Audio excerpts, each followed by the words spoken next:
Hello and welcome back for another Torah Tuesday. It's the best day of the week. Today, before I start in on this week's insight, I wanted to address a question that I was asked last week, which is, what is the song that's playing at the beginning of every Torah Tuesday video? It's a song that was composed originally for Torah Tuesday by my friend Joshua Sherman, and it's the Hebrew text of Psalm 119, verse 18, which is the verse that's displayed at the top of the screen at the end of every video. Unveil my eyes that I may see wonderful things from your Torah. So that's my hope for each of these videos, is that in digging into God's Word more deeply, and particularly into the Torah, that we would begin to see things that we haven't seen before, and that it would help us in our desire to know God and to make Him known. This week we're picking up the story of Moses at the burning bush on Mount Horeb from Exodus chapter 3, verses 10 through 12. Last week we heard the amazing good news that Yahweh has seen the oppression of the Hebrews and He has determined to do something about it. He comes down to rescue them. Well, that statement of His plan to rescue the Hebrews is followed by a shocking announcement in verse 10. He turns to Moses and says, "So now go, I am sending you." This is not what Moses was hoping to hear. It was really wonderful news that God was concerned about the Hebrews. Moses shares God's concern about the oppression they've experienced, but Moses didn't see himself as the solution to that oppression. He immediately asks God, "Who am I that I should go to Pharaoh and bring the Israelites out of Egypt?" Moses is in fact an ideal candidate for this job. He's a Hebrew who grew up in Pharaoh's household.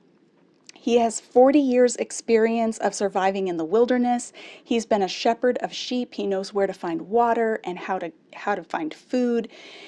He is in many ways the ideal candidate for this position. But notice that is not what God tells him. He doesn't try to give Moses a pep talk and say, "But Moses, look how qualified you are.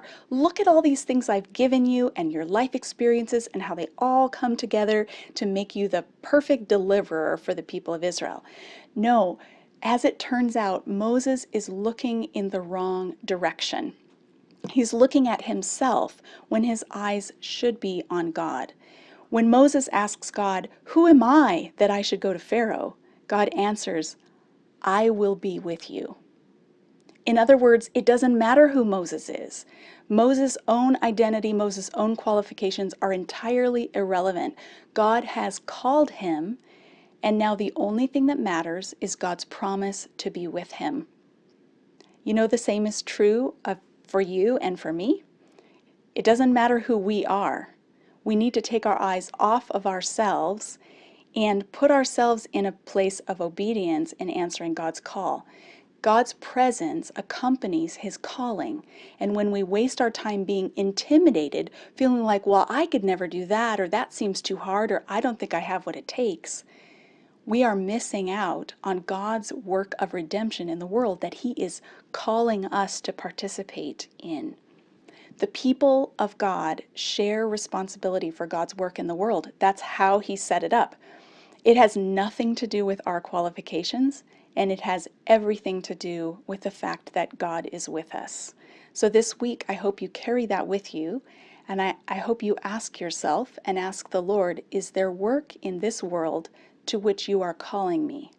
And get your eyes off of yourself and onto Him, because His presence is what empowers you. It's what empowered Moses, and it's what empowers all of us to do His work.